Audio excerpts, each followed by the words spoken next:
Olá, hoje a nossa conversa entra num território, delicado, eu diria, mas fundamental, né?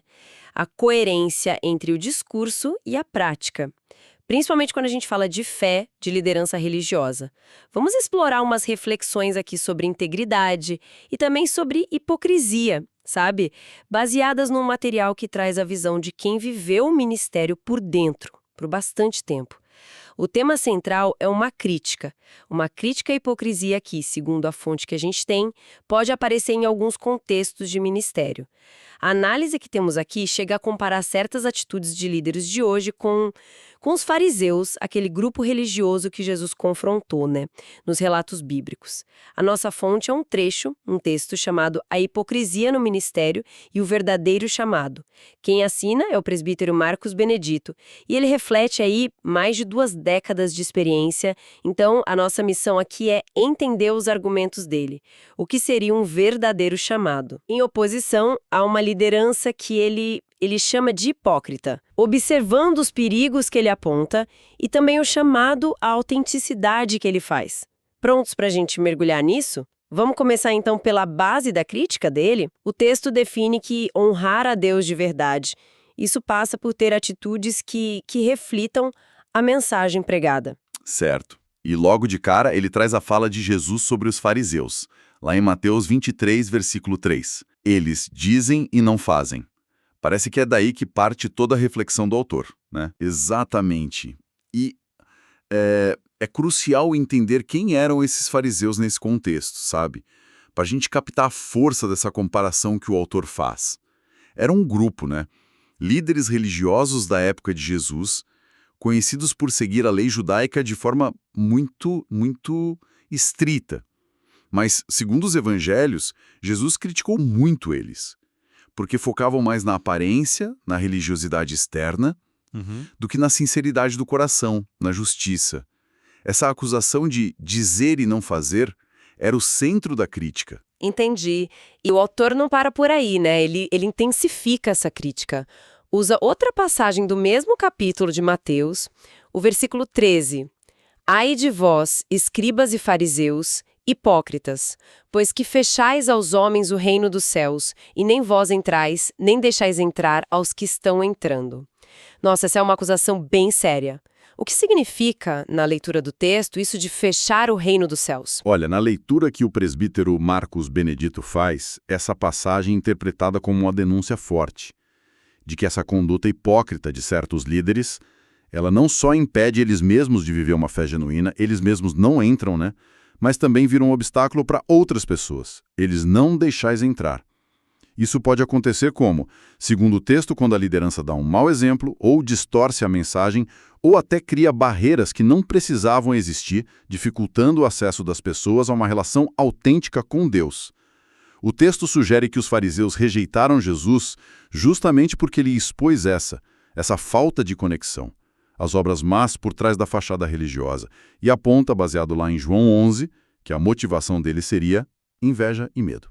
Medo de perder influência, poder. Ah, então o autor está traçando um paralelo bem direto. Tipo assim como os fariseus tinham medo de perder o status por causa de Jesus, algumas lideranças hoje, segundo ele, agiriam de forma hipócrita por motivos parecidos, para preservar poder, imagem, controle. É exatamente essa conexão que o texto estabelece.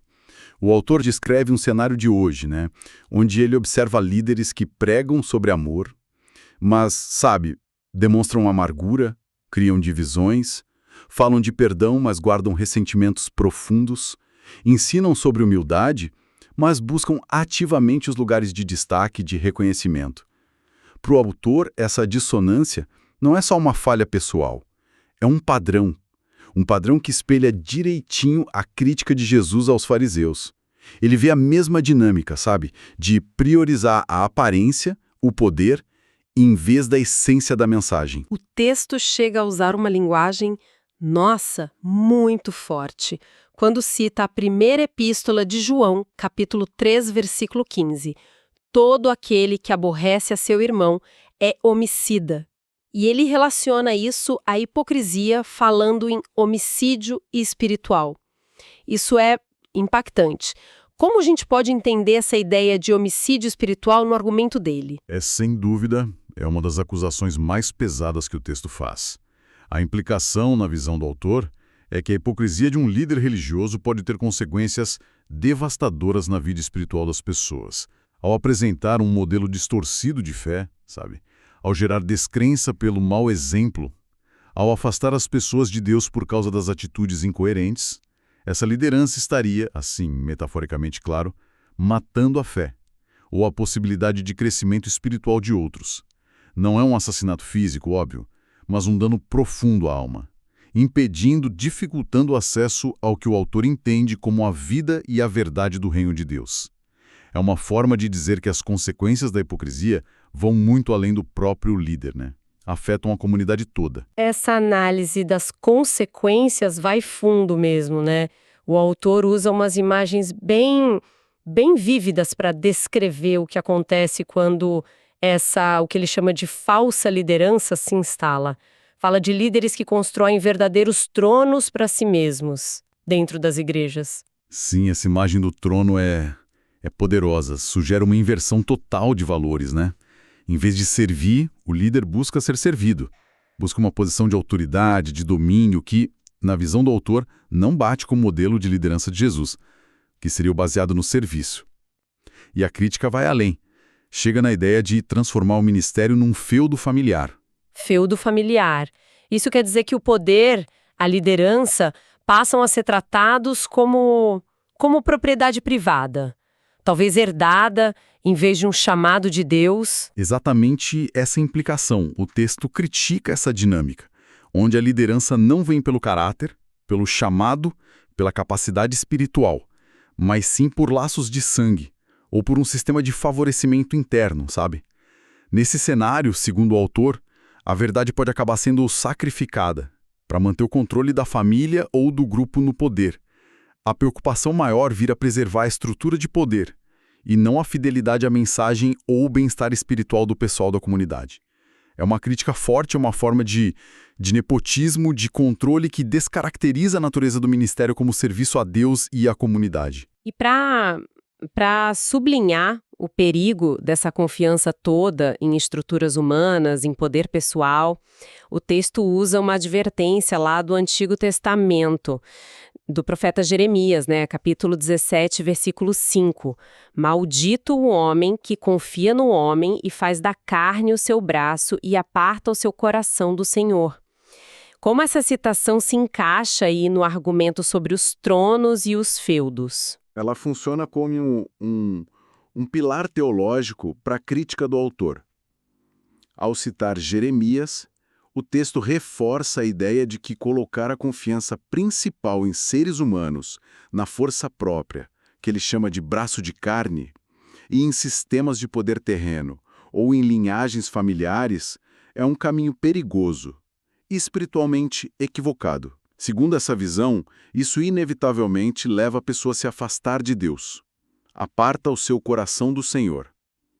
No contexto da crítica aos feudos familiares, a citação serve para condenar essa dependência das estruturas humanas e para chamar a atenção de volta porque o autor considera a fonte legítima de autoridade e direção: Deus. A mensagem implícita é que o ministério autêntico não se apoia em poder humano, né? Mas na dependência de Deus. É uma visão que coloca Deus no centro de tudo no ministério, não o homem. Mas, diante desse quadro tão crítico que ele pinta, o autor oferece alguma esperança? Alguma perspectiva de justiça? Sim.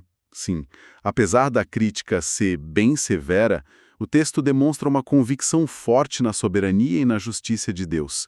Isso fica claro quando ele cita o Evangelho de Marcos, capítulo 4, versículo 22. Porque nada há encoberto que não haja de ser manifesto, e nada se faz em oculto que não haja de ser descoberto. Na interpretação do autor, essa passagem é uma garantia de que no fim das contas a verdade vai prevalecer.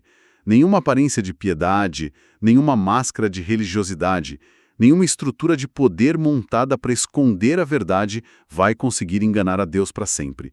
Ele vê os corações, conhece as intenções reais e no tempo dele vai trazer tudo à luz. Para o autor, isso funciona como um alerta para os hipócritas e também como um consolo, né, para aqueles que podem se sentir desanimados ou injustiçados por essas situações.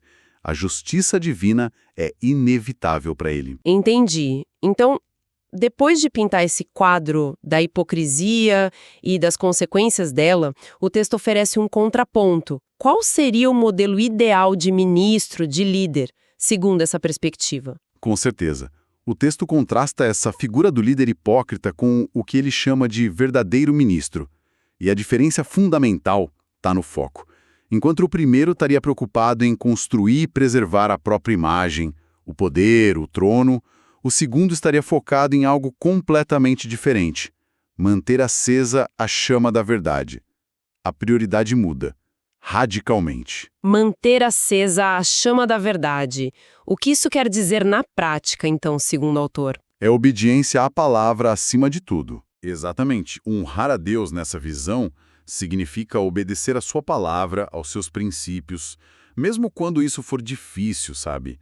Impopular, ou trouxer consequências negativas dentro do sistema religioso. O texto sugere que o verdadeiro ministro está disposto a sacrificar reconhecimento pessoal, posição de destaque, status e até mesmo amizades ou alianças se for preciso para se manter fiel ao que ele acredita ser a vontade de Deus e a integridade da mensagem. A lealdade principal não é a estrutura, a denominação ou a própria reputação, mas a Deus. Essa busca pela autenticidade parece exigir uma certa coragem, então. A coragem de talvez ir na contramão, como o próprio texto menciona em algum ponto? Sem dúvida.